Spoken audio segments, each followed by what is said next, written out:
El tema de hoy a tratar es ecografía translabial en la patología del piso pélvico. A medida de introducción, tenemos que la disfunción del piso pélvico lo sufre más del 50% de las mujeres mayores de 50 años y de ellas cerca del 11% necesitan tratamiento quirúrgico y de este porcentaje casi el 30% necesitan una reintervención quirúrgica. Afecta a diferentes estructuras con un cuadro clínico diferente, ya sea de incontinencia urinaria o fecal, constipación, dolor y prolapso de órganos. En cuanto a los factores de riesgo, tenemos el parto vaginal, la menopausia, debido al bajo nivel de estrógenos, el antecedente de histerectomía, la edad avanzada, los múltiples partos, los antecedentes familiares y también la obesidad. Entonces, a medida de recordatorio, para nosotros poder hacer un estudio de imagen, tenemos que conocer bien la anatomía.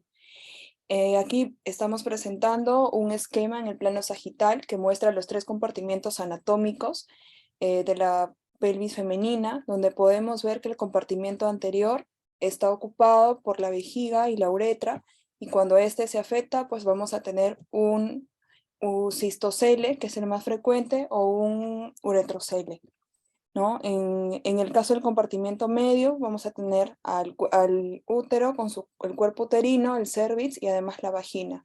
Cuando este compartimiento se ve afectado, vamos a tener un prolapso uterino. Y en el tercer compartimiento tenemos lo que es el recto y el ano, ¿no? Cuando está afectado, pues vamos a tener lo que es el rectocele. Hay un cuarto compartimiento, que es un compartimiento virtual, el cual cuando este se ve afectado, vamos a ver que se puede presentar tanto un enterocele, ¿no? Un peritoneocele o un sigmoidocele, y este cuarto compartimiento va a estar entre lo que es el recto y el útero, ¿no? En el fondo de saco de Douglas o fondo de saco recto uterino, ¿no? Entonces, teniendo en mente esta imagen en sagital, nosotros vamos a poder hacer la evaluación ecográfica. Entonces se plantea un tipo de ecografía que está iniciando su uso recién en Perú. En otros países es mucho más frecuente el uso de este tipo de imagen. A la paciente se le prepara con una limpieza intestinal mínima, ¿no? Ya que el contenido fecal y el gas van a hacer que las ondas de ultrasonido no pasen bien y alteren la imagen, ¿no? Se le coloca a la paciente un enema rectal simple hasta 1 hora antes del examen, y además se requiere que vaciar la vejiga antes de iniciar el examen, ¿no? Se puede utilizar un pañal como el que se ve en la imagen, ¿no? Con una apertura frontal para proteger al paciente de cualquier fuga de lo que es el material, el gel que utilizamos para el ultrasonido, ¿no? Y además también para guardar el pudor de la paciente, ¿no?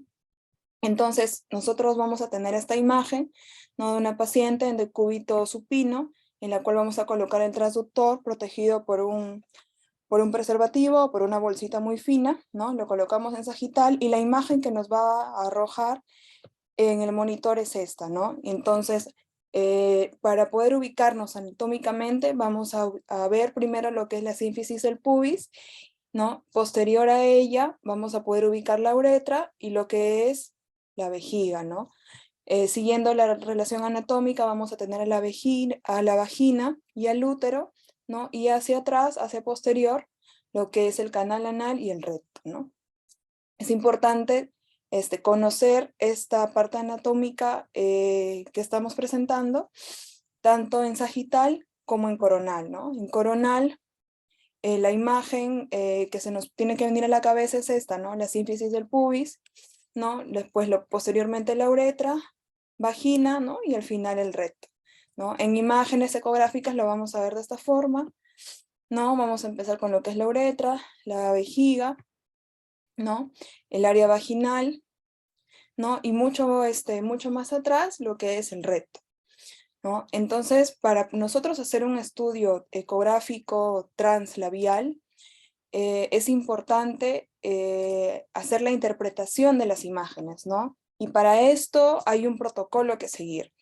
Dentro del primer paso tenemos que hay que calcular el volumen residual de la vejiga, el grosor de la pared, vamos a tener que mirar la uretra y la movilidad del cuello de la vejiga.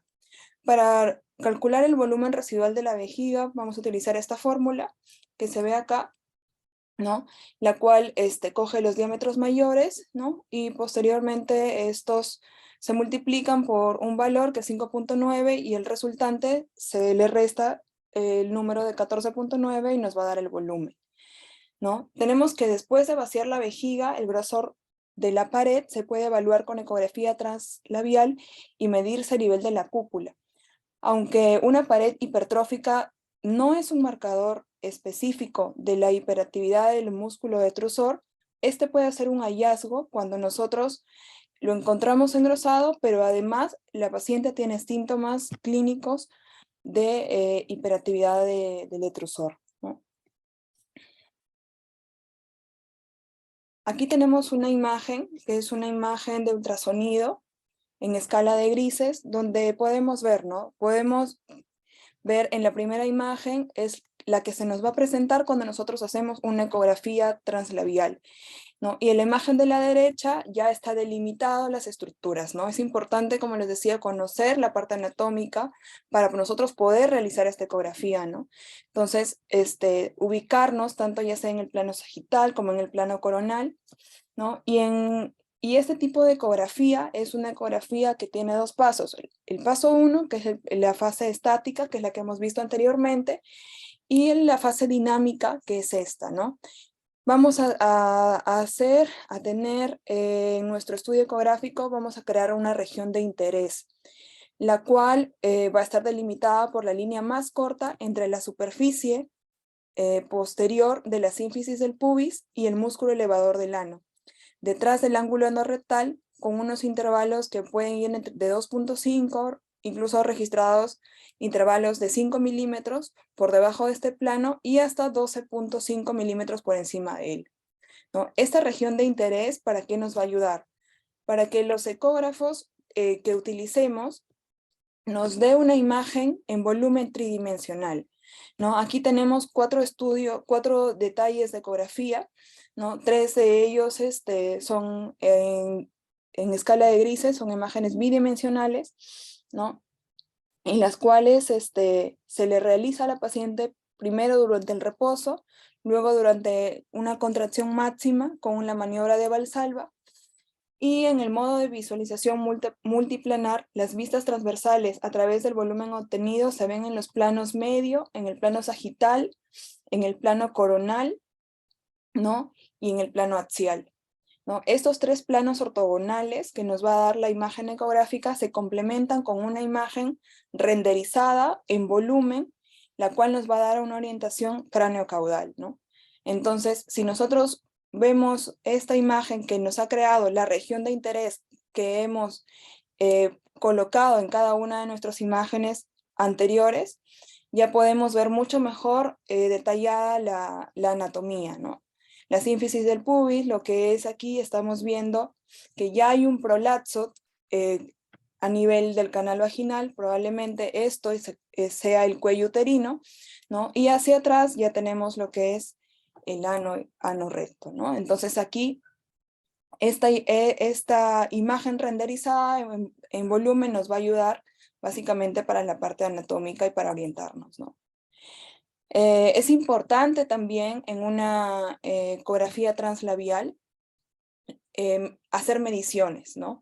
Y las dimensiones del hiato vaginal se pueden rastrear en un solo plano axial durante la maniobra de Valsalva, ¿no? Entonces nosotros de igual forma, ¿no? Creamos una imagen, tenemos una imagen en 2D, hacemos lo que es, creamos una región de interés y posteriormente vamos a tener una imagen renderizada de volumen. Cuando tenemos esta imagen, con una de las funciones que tiene el ecógrafo, vamos a poder medir el volumen, ya sea de frente o sea a mano alzada, ¿no? Y midiendo el volumen del hiato, vamos a tener que su valor normal es menor a 25 milímetros. Vamos a considerar que este es de un grado leve cuando llega hasta 29 milímetros, moderado hasta 34 milímetros y cuando ya es marcado hasta 39 y grave más de 40, ¿no? Tenemos que Además, el área yatal, ¿no? Nosotros lo vamos a poder medir bordeando los límites internos del músculo puborectal. Y es poco probable que un área menor a 25 milímetros en la maniobra de Valsalva se asocie con un prolapso importante, ¿no? En este caso, en esta imagen, estamos viendo una dilatación, ¿no? De lo que es el hiato, ¿no? Vemos que tiene 33,41 centímetros cuadrados, ¿no? Y además tenemos que la ecografía translabial, cuando se ha comparado en estudios con resonancia magnética para tener imágenes del plano púbico, tiene una ventaja, una clara ventaja, ¿no? Con la resonancia magnética, ya que nos va a poder dar mejores mediciones en lo que es sobre todo a nivel del hiato vaginal, ¿no? Y al momento de nosotros hacer estas mediciones, vamos a poder además observar qué es lo que está saliendo al momento de realizar la maniobra de Valsalva, ¿no? También podemos cuantificar el prolapso. Es importante conocer medidas. Ya teníamos en mente esta imagen en sagital. Ahora, a través de esta imagen, nosotros vamos a trazar algunas líneas en horizontal. La primera, que es la referencia, que se va a ubicar por detrás del margen inferior de la sínfisis púbica, y además líneas verticales que indican los descensos máximos, ya sean de la vejiga, ¿no? Del útero, de la unión anorrectal y de los bordes superiores que van a delimitarnos un rectocele o un enterocele, ¿no? Y acá tenemos pues los límites a los que pueden llegar, ¿no? Si estos sobrepasan, ya estaríamos frente a un prolapso de órganos pélvicos, ¿no? Entonces tenemos que la ecografía nos va a permitir detectar qué tipo de órgano es el que se ha prolapsado y nos va a poder cuantificar el prolapso, ¿no? En cuanto a los tipos de descenso, como ya lo habíamos visto en las primeras imágenes, ¿no? Tenemos que algunos mencionan que no hay un método de cuantificación estandarizado, ¿no? Algunos mencionan que sí es el método que se ha presentado en la diapositiva anterior es bastante bueno. Sin embargo, hay algunos puntos que nos dice otro artículo, ¿no? Que para medir el compartimiento anterior tenemos que medir desde el cuello de la vejiga o desde el borde que va adelante para poder, evidenciar un cistocele.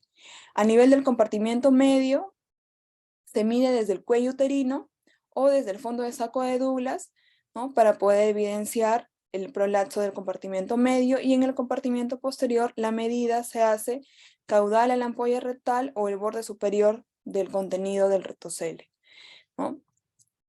Aquí hay algunos casitos ecográficos. Estas imágenes pertenecen a una mujer de 60 años que tiene abultamiento vaginal, ¿no? Las imágenes en 2D, tenemos una imagen en axial, ¿no? Obtenida después de la maniobra de Valsalva, en la cual, ¿no? se evidencia un prolapso vesical, ¿no? Que está por debajo de la línea que se ha trazado en la sínfisis del pubis, ¿no? Y en una imagen ya renderizada, volumétrica, ¿no? La vemos de igual forma, ¿no? Entonces es importante trazar siempre esta línea, conocer que esta línea es un parámetro importante para nosotros, tanto en ecografía como en resonancia magnética, que lo vamos a ver más adelante, ¿no? Entonces tenemos que la resonancia magnética también es un buen estudio, es un estudio ideal, está casi comparativo en estudios de metaanálisis con la ecografía. Si nosotros ponemos en una balanza qué tenemos más a disposición, si bien es cierto es la ecografía, pero en Perú todavía no tenemos muchos radiólogos entrenados en este tipo de ecografía, ya que usualmente para esto lo que se realiza es el examen físico, ¿no? Y posteriormente a ello los ginecólogos hacen el tratamiento médico o tratamiento quirúrgico, ¿no? Entonces el objetivo de esta presentación es dar a conocer los estudios de imagen que nos van a dar y a delimitar objetivamente ¿no? El tipo de prolapso en el que estamos y la severidad de cada uno de ellos, ¿no? Tanto de la ecografía como de la resonancia magnética. Agradecemos a todos por su participación.